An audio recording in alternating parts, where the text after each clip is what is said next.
Hello students, today we study about Austen's theory. इससे पहले हमने बेंथम के बारे में पढ़ा था। ऑस्टिन महोदय जो थे वो बेंथम के शिष्य थे और ऑस्टिन की जो थ्योरी है वो बेंथम की थ्योरी से ही प्रभावित है। ऑस्टिन महोदय का परिचय देखते हैं। सबसे पहले ऑस्टिन सबसे पहले सेना के अंदर सैनिक के रूप में कार्य करते थे। इस कारण वो बहुत ही नियम, रूल्स, रेगुलेशंस मानने वाले और एकदम कड़क इंसान थे। साथ ही वो हॉब्स, ब्लैकस्टोन और बेंथम से प्रभावित भी थे। तो इस कारण जो उनकी थ्योरी है वो बहुत ही नियम और एक तरह से हम कह सकते हैं कि जैसे सैनिक विधि के आधार पर मतलब एकदम कड़क है। वो किसी भी तरह का इफ़ और बट इसमें शामिल नहीं करते हैं।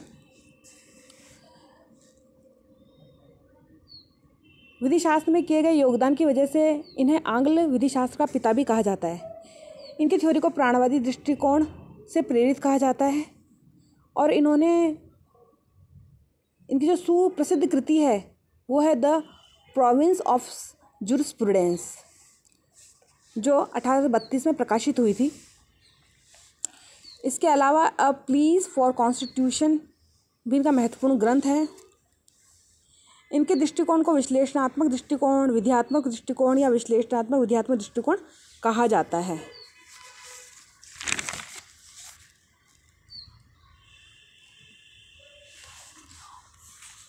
ऑस्टिन ने जो अवधारणा दी है इसे दो भागों में बांटा जा सकता है, विधि की प्रकृति के आधार पर और विधि को परिभाषित करने के आधार पर।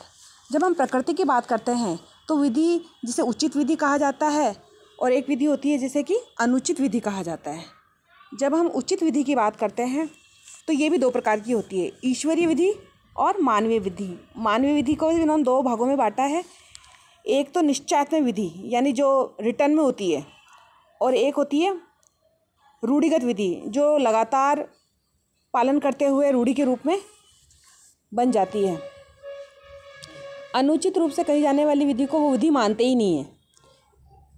जैसे किसी व्यक्ति की मृत्यु हो जाने पर जो ये बाल कटवाने की प्रथा है या मृत्यु भोज की जो प्रथा है वो इस विधि के अंतर्गत आती है और इसे वो विधि नहीं मानते हैं। अब विधि की परिभाषा, ऑस्टिन महोदय कहते हैं कि विधि संप्रभु का समादेश है। संप्रभु कौन है? संप्रभु वो व्यक्ति है या व्यक्तियों का समूह है जो किसी राज्य के अंदर सर्वोच्च होता है, सबसे ऊपर होता है, जिसकी आज्ञा का पालन करने के लिए सब बाध्य होते हैं, वही संप्रभु है। अब उन्होंने विधि को दो भागों में यहाँ फिर से बांटा है। वो कहते हैं कि एक तो होती है विधि जो है प्रेजेंट में, और एक होती है विधि जो होनी चाहिए। तो वो कहते हैं कि विधि जो होनी चाहिए वो एक नैतिकता का प्रश्न है। समाज में सबको खुश रहना चाहिए, सबके लिए रोजगार होने चाहिए, सब आर्थिक रूप से सक्षम होने चाहिए, सबको न्याय मिलना चाहिए। तो ये चाहिए शब्द जो है वो एक नैतिक शब्द है। और विधि है तो विधि जो है वो है जैसी है वर्तमान समय में वही विधि है। चाहिए को विधि से वो दूर रखते हैं, क्योंकि वो कहते हैं कि अगर हम चाहिए के चक्कर में पड़ गए तो चाहिए तो बहुत कुछ होना चाहिए, लेकिन ऐसा होता नहीं है। वर्तमान में हमें जो है उसी को आधार मानते हुए हमें जीना चाहिए। तो वो कहते हैं कि विधि जैसी वर्तमान में है हमें उस पर कॉन्सेंट्रेट करना है। इसी को वो सकारात्मक विधि कहते हैं। वो कहते हैं कि विधि उचित या अनुचित पर आधारित नहीं है। विधि का आधार संप्रभुधारी व्यक्ति की इच्छा है। जैसा संप्रभु ने कह दिया उसको मानना है, उसकी कही गई बात ही हमारे लिए विधि है। जो संप्रभु कहेगा वही विधि है और उसका पालन करना हमें ज़रूरी है। ऑस्टिन महोदय कहते हैं कि हम इस थ्योरी को चार भागों में बांट सकते हैं। सबसे पहले संप्रभु शक्ति, फिर समादेश, फिर कर्तव्य और शास्ति। संप्रभु शक्ति स्टेट के अंदर जो भी हेड है, जिसके पास सारी पावर्स हैं, अगर उसकी शक्ति का पालन, जो सर्वशक्तिशाली है, और अगर उसकी इच्छा का पालन नहीं किया गया तो वो हमें दंडित भी कर सकता है। वही संप्रभु शक्ति होती है। वो एक व्यक्ति भी हो सकता है या व्यक्तियों का समूह भी हो सकता है। तो संप्रभु शक्ति जो है वो क्या है, या तो कोई व्यक्ति हो सकता है या व्यक्तियों का समूह हो सकता है। दूसरा है समादेश। समादेश मतलब संप्रभु व्यक्ति ने या व्यक्तियों के समूह, जो भी संप्रभु स्टेट के अंदर है, उसने जो कह दिया, जो बात कह दी कि आपको ये करना है, वही समादेश है, यानी कि वही विधि है। अगर उसका पालन नहीं किया तो हमें दंडित किया जाएगा। अब कर्तव्य ये कहता है कि संप्रभु ने जो समादेश दिए हैं उसको फॉलो करना हमारी ड्यूटी है, उसका पालन करना हमारा कर्तव्य है। अगर उसका फॉलो नहीं किया, उस कर्तव्य को हमने अपने कर्तव्य को नहीं निभाया, यानी कि संप्रभु की बात हमने नहीं मानी, तो हमें क्या मिलेगी? शास्ति। शास्ति का मतलब है कि दंडित किया जाएगा। तो जो ऑस्टिन महोदय ने जो थ्योरी दी है वो इन 4 आधार स्तंभों पर टिकी हुई है। सबसे पहले हर स्टेट के अंदर एक संप्रभु शक्ति होगी। वो शक्ति जो भी बात कहेगी, जो भी नियम बनाएगी हमारे लिए, वही समादेश है। उस समादेश को हम पालन करना हमारा कर्तव्य है, और अगर हमने अपने कर्तव्य का पालन नहीं किया तो हमें शास्ति दी जाएगी, यानी कि हमें दंडित किया जाएगा। यही थ्योरी ऑस्टिन की मूल थ्योरी है। अब संप्रभुता के बारे में ऑस्टिन कहते हैं कि ऑस्टिन ने विधि को संप्रभुताधारी का आदेश कहा है। यानी विधि क्या है? विधि इस संप्रभु व्यक्ति का आदेश ही विधि है। मतलब संप्रभु ने, स्टेट का जो हेड है वो संप्रभु है, और संप्रभु ने जो कह दिया, जो नियम बना दिए, वही विधि है। यानी कि संप्रभु का आदेश ही विधि है। इसको जांचने के लिए इसके 2 लक्षण हैं। पहला, सर्वोच्च शक्ति होनी चाहिए जिस पर किसी अन्य भ्रात शक्ति का संप्रभु नहीं हो। यानी कि जो ये संप्रभु है वो सबसे सर्वोच्च होना चाहिए स्टेट के अंदर, वो किसी दूसरे की दबीखत में नहीं होना चाहिए। और दूसरी बात, संप्रभु शक्ति ऐसी होनी चाहिए जिसके आदेशों को प्रजा स्वेच्छा से उसका अनुपालन करे, मतलब प्रजा खुशी खुशी उसके आदेशों का पालन करे। संप्रभुता के 3 लक्षण होते हैं। एक तो ये अविभाजित होती है, यानी संप्रभु को आप विभाजित नहीं कर सकते। असीमित होती है, यानी इसकी शक्ति की कोई सीमा नहीं होती है। अपरिहार्य होती है, यानी कि इसके आदेशों का पालन करना ही पड़ता है। लेकिन जैसा कि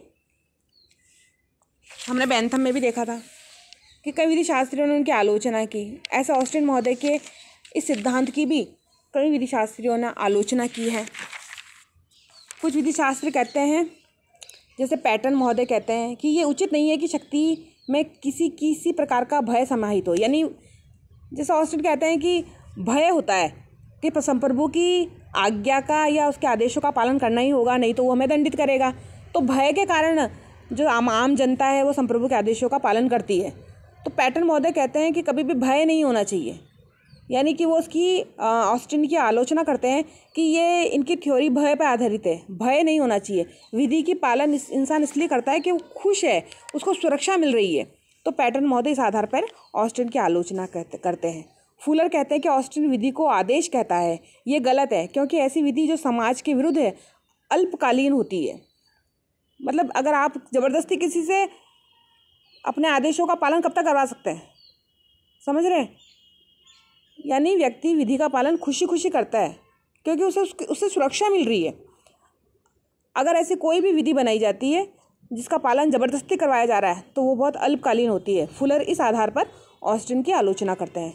ऐसे ही रेडबुच नाम के विधि शास्त्री हैं, वो कहते हैं कि ऑस्टिन की विधि तानाशाही को प्रोत्साहन देती है। तानाशाही, संप्रभु को उन्होंने तानाशाह बना दिया एक तरह से, कि वो जो चाहे कर सकता है, जो चाहे कह सकता है, जिससे चाहे नियम बना सकता है, और अगर उसका पालन नहीं करोगे तो आपको दंडित किया जाएगा। तो ये एक तानाशाह को प्रोत्साहन देने वाली विधि है, ये कहते हैं रेडबुच। प्रोफेसर हार्ट कहते हैं कि ऑस्टिन की विधि बंदूकधारियों की विधि है। बंदूकधारियों की विधि यानी कि बंदूक की नोक पर आप अपने बात को मनवा रहे हो आम जनता से। इसी तरह विधि शास्त्री जो सामाजिक व्यवहार से संबंधित है, इसका संदर्भ बिना नीति, मौलिकता, उपयोगिता के साथ लिए नहीं चला जा सकता। मतलब ये कहते हैं कि विधि के अंदर मौलिकता होनी चाहिए, उपयोगिता होनी चाहिए और नैतिकता होनी चाहिए।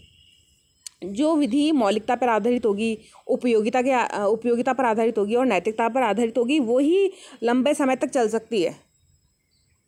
और विधि के अंदर इन चीज़ों का समावेश होना बहुत ज़रूरी है। तो इस आधार पर, और ऑस्टिन की विधि में इन सब चीज़ों का अभाव है। ना उसमें नैतिकता है, ना उसमें मौलिकता है, ना उसमें उपयोगिता है। तो इस आधार पर भी विधि शास्त्री इनकी आलोचना करते हैं। ओलन क्रोना कहते हैं कि ऑस्टिन ने आदेश पर ज़्यादा ही जोर दिया है।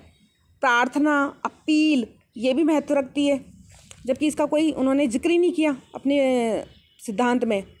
इसी तरह ड्यूगिट कहते हैं कि समाज की आवश्यकताएं भी विधि का मूल कारण होती है। विधि क्यों बनाई जाती है? हमारी आवश्यकताओं के कारण बनाई जाती है, हमारी आवश्यकताओं की पूर्ति के कारण बनाई जाती है। व्यक्ति की सुरक्षा के कारण, समाज में व्यक्ति सुरक्षित रहे, आम जनता भी सुरक्षित रहे, गरीब इंसान भी सुरक्षित रहे, उनके लिए विधि बनाई जाती है, उनकी सुरक्षा के लिए विधि बनाई जाती है। जबकि ऑस्टिन महोदय ने कहीं भी इसका कोई भी जिक्र नहीं किया। तो इन आधारों पर उनकी आलोचना भी की गई है। इस तरह से ऑस्टिन महोदय जो हैं वो अपने सिद्धांत को संप्रभु का समादेश कहते हैं, यानी संप्रभु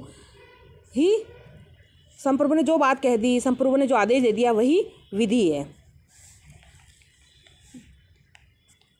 तो यहाँ पर ये ऑस्टिन का जो सिद्धांत है वो समाप्त होता है। नेक्स्ट क्लास में हम नेक्स्ट थ्योरी पढ़ेंगे। Thank you.